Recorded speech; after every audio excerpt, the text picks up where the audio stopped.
Hi all, glad you could make it online.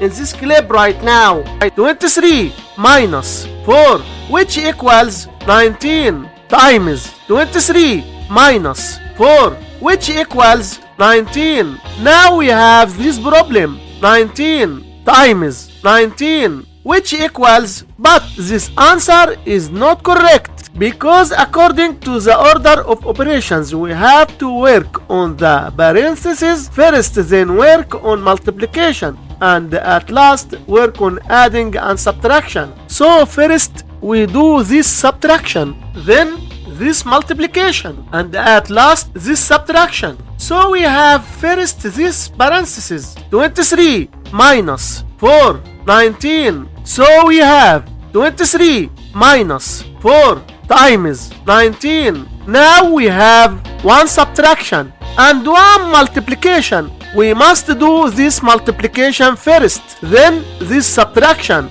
So 4 times 19, which equals 76. So we have 23 minus 76. So 23 minus 76, which equals minus 53. And this is our final answer for this problem. Thanks for tuning in. Don't forget to like and subscribe for more adventures.